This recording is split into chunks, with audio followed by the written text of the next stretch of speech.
Well, welcome back to Finding Freedom with Food. I'm your host, Cindy Fox, and I am going to be diving into a topic today that I think is going to really resonate with all of my listeners who have a history of chronic dieting. And that is the infamous starting over tomorrow mantra. You know what I'm talking about, right? How many times have you said that to yourself? It's a tale as old as time for chronic dieters, right? And there are a variety of scenarios for how this can play out. So, one scenario is you have been good during the entire work week, and it might look something like you had an egg white omelet with veggies for breakfast, you had salad for lunch, and then some lean protein and maybe some veggies for dinner. You resisted your cravings for bread, pasta, sweets, and other carbs that you believe are so bad for you and that will make you gain weight.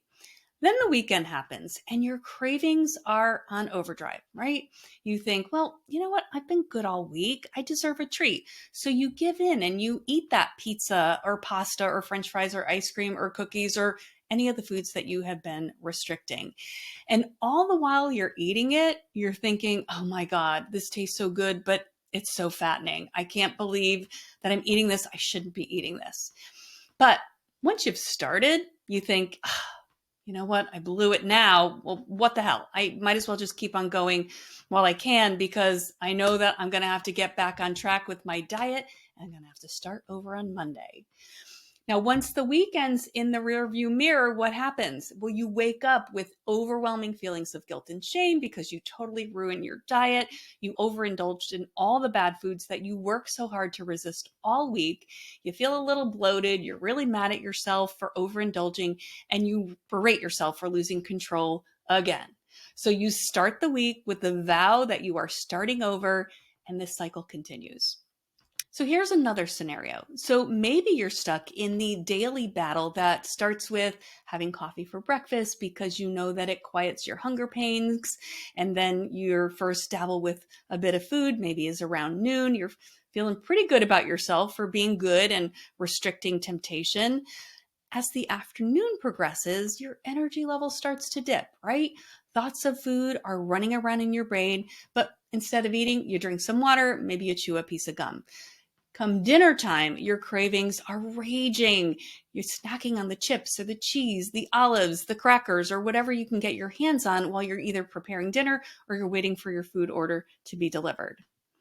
And then a third scenario may be that you eat 3 meals a day, but you have a long list of restricted off-limit foods. So when you crave the egg sandwich in the morning, the bread's a no-no. So instead you get an order of egg bites and a fruit salad. And then instead of the sandwich that you know you really would be enjoying, you eat a salad with grilled chicken and you hold the croutons. Then you come home for dinner, you have that lean protein, the steamed veggies, maybe you add half a cup of brown rice. But an hour later, your body is screaming for something sweet, crunchy, carby, and satisfying. And what you really want is a cookie, but cookies have too much sugar, right? And they're bad, so you say. So instead, you eat a rice cake with sugar-free jam. But you're still not satisfied, so you grab a low-fat yogurt and you add a couple mini chocolate chips to it. But that didn't quite do it either. So then 2 low-sugar fudge pops later, you're back in the pantry. You eat 5 of the cookies you wouldn't allow yourself to eat in the first place, and you stand there wondering, what the hell just happened? Not only do you feel bloated, maybe a little bit nauseous, you're pissed off at yourself for doing it again. You wonder, why can't I control myself with sweets? It's the familiar feeling of guilt and shame that takes over, and you vow that you're never doing this again. You're starting over tomorrow, and this time you're going to stick to your plan. Now, if any version of these scenarios resonates with you, I don't want you to worry. I am not in your head. The thing that I want you to know is you are so not alone, not by a long stretch. This is something that so many people, especially women, have experienced. It's the I'll just start over tomorrow, on Monday, after vacation, next month, whatever. It's the start over diet cycle. Now, the second thing that I really want you to know is you're not a failure and there is nothing wrong with you. I swear, your body is doing exactly what it was biologically hardwired to do. For starters, Our bodies are in constant pursuit to keep us alive, and it's incredible how our bodies are hardwired to combat starvation at a cellular level. Now, your body doesn't know if the food restriction is coming from a famine or that it's self imposed. It just knows that it has a problem to solve. And if you're not eating enough, brain chemicals are going to sense danger from decreased nourishment. Your metabolism is going to slow down because it needs to protect stored fat for future energy. Your appetite gets stimulated, thoughts of food become obsessive, and then intense cravings ultimately will lead to overeating restricted foods. This is an involuntary process that your body is genetically pre-programmed to go through in response to food deprivation. Now, satisfaction's another aspect that fits into this equation. Our bodies crave variety for a reason. It's how we're able to get the nutrients that we need to keep all of our bodily functions running smoothly. For example, carbohydrates are the number one source of fuel for our brains. And if you've been restricting carbs, your body will serve you cravings for carb-rich foods. If you're craving a specific food and you eat a replacement for it that isn't satisfying, you know what happens, right?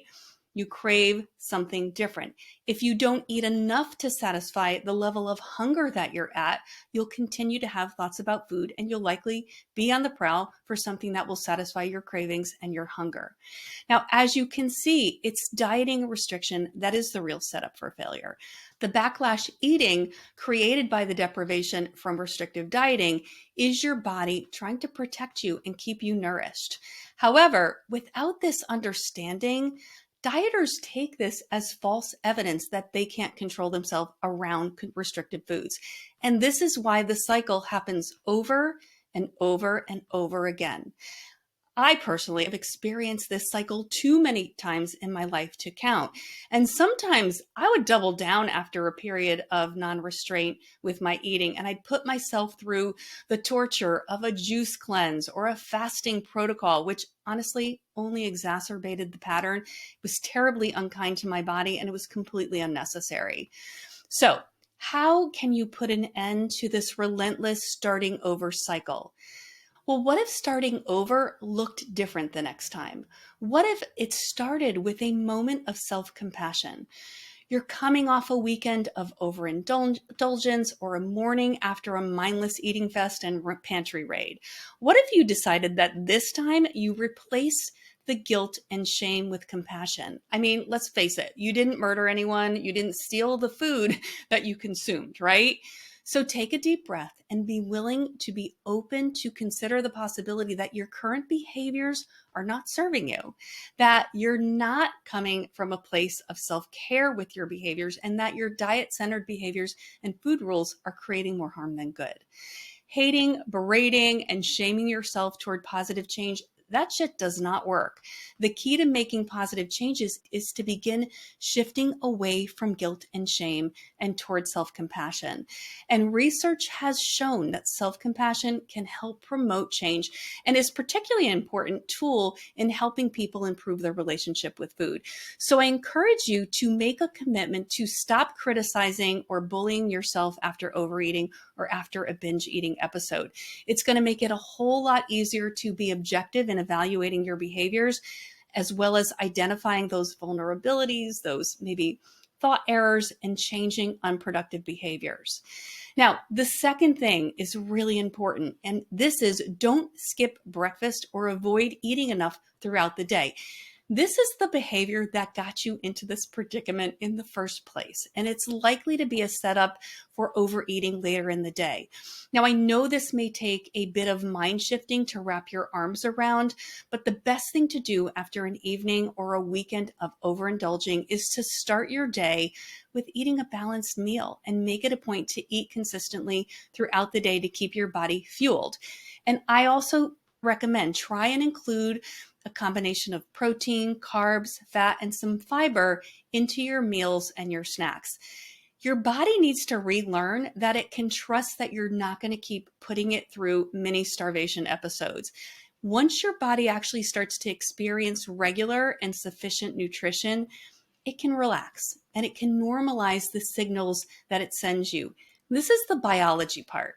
Now, the next thing is around your thought patterns because they need an overhaul too.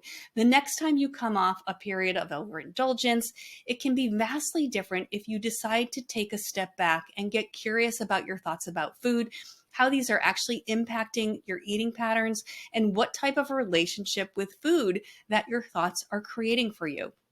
Now, most of us who have a history with chronic dieting have a long list of food rules we've adopted over time that we've been taught by a society who is deeply rooted in diet culture and that have been reinforced by the media, by family, by friends, and our social circles. And here are some examples of food rules and the diety thoughts and beliefs that you may have, right? One is, eating gluten or carbs or sugar or any of these other foods we restrict, that eating those things are unhealthy. Or eating after 6 p.m. will make you gain weight. Or you should only eat 5 small meals throughout the day. Or you need to eat 1,200 calories or less a day in order to lose weight. Or this is certainly one I can relate to. I try to just have coffee in the morning because eating breakfast makes me hungrier throughout the day. Here's another one. I'm good when I stick to eating quote unquote clean foods, and I'm bad when I allow myself to eat processed foods. Or here's one. I should not have eaten the cookie. I totally blew it. I can't control myself when I eat sugar, so I must be addicted and I should never eat it. Or I could just never stick to a diet because I don't have enough willpower. There's definitely something wrong with me. Now, these types of rules and beliefs, they are extremely problematic. They leave you disconnected from your body's internal wisdom, which provides you with very natural cues that tell you when your body needs fuel, how much it needs, as well as what types of foods will keep you energized and satisfied. Now, also the foods that you deem as bad, unhealthy, and that you believe will cause weight gain, they're going to retain their forbidden status, and that will continue to hold power over you. When you do give in and you eat that restricted, forbidden food, the likelihood of overeating those foods is going to greatly increase. And this drives that what the hell effect, I'll just start over tomorrow diet cycle pattern. Now, also, eating behaviors that are driven by restriction and deprivation are not caused by a lack of willpower. They are your body's natural response to food restriction. So I want to encourage you to do this exercise over the next couple of days, 2 or 3 days. Pay close attention to the thoughts that show up for you around food. What are some of the rules that you try to adhere to? What thoughts come up when you're hungry and you have a craving? What thoughts do you have when you're eating or restricting specific foods? Record the thoughts on paper throughout the day. Then notice and reflect on how these thoughts impact your food choices, your cravings, and your eating patterns throughout the day. Now, the fourth area is to use this insight to identify small changes you can make to create a more peaceful and sustainable relationship with food. And here are some things that I want you to consider. Do you need to befriend your hunger versus fight against it? Denying our biological hunger often leads to overeating. It's not uncommon for a chronic dieter to deny biological hunger by doing things like drinking caffeinated beverages, filling up on water, chewing gum, or other behaviors. But this has a tendency to backfire. When hunger is denied, physical and psychological hunger is going to increase, and this leads to that urgent and intense desire to eat, and it often results in overeating. Now, instead of viewing hunger as the enemy, we need to see it as our body's natural way of communicating its needs. Tune into those subtle cues, the growling stomach, the gentle emptiness, and remind yourself that those cues are your body's way of just telling you it needs fuel. Now, also, do you need to focus more on satisfaction? Now, diets put a lot of emphasis on what you can't have, what you need to avoid, and it can leave you feeling unfulfilled. Intuitive eating, on the other hand, it encourages us to explore what truly satisfies us. And because when a meal or a snack is not satisfying, it's going to leave you wanting more, and you're more likely to engage in out of control eating behaviors. Now, you also want to move away from labeling foods as good or bad and work toward giving yourself unconditional permission to eat. And I do understand and recognize that this feels counterintuitive when you've been dieting for what seems like forever. But when you stop labeling foods as good or bad, you remove the allure of, again, that forbidden fruit. This shift alone can dramatically reduce the urge to overindulge. Now, the process for making peace with foods that you restrict, it can definitely take some time. The process requires slowing down, tuning in, and being mindful when you're engaging with foods that you've been restricting. But here's the thing. After consistent exposure, and when you truly believe that that food will be available when you want it, the heightened excitement and over desire will start to dissipate. And your body and your brain will just start to see it as one of many options that you have to choose from. And this is really where the magic is, because your cravings will start to realign with your body's need for nourishment instead of being over focused on previously forbidden foods. And this is why intuitive eaters have been shown to have an increased intake in nutrient dense foods. They've shown to eat a wide variety of foods and have reduced disordered eating symptoms. In other words, restrictive dieting behaviors. Now, I also want to make sure that you pay attention to how your body responds to different foods. So notice how certain foods may energize you while others may leave you feeling a little more sluggish. Just the self-awareness alone can help empower you to make choices that align with your body's needs. And then also pay attention to what's happening in your mind after a meal. Do you feel satisfied and easily able to move on with your day? Do you continue to have thoughts about food soon after a meal? If so, you may not have eaten enough to satisfy your hunger, or your food choice may not have been aligned with what would satisfy the taste, texture, and temperature that you were craving. Now, in the last episode, I covered the topic of gentle nutrition, which is the 10th principle of intuitive eating, and it's all about how to approach nutrition in a balanced, sustainable, and health-promoting way. If you haven't listened to that episode, I encourage you to go back and do that.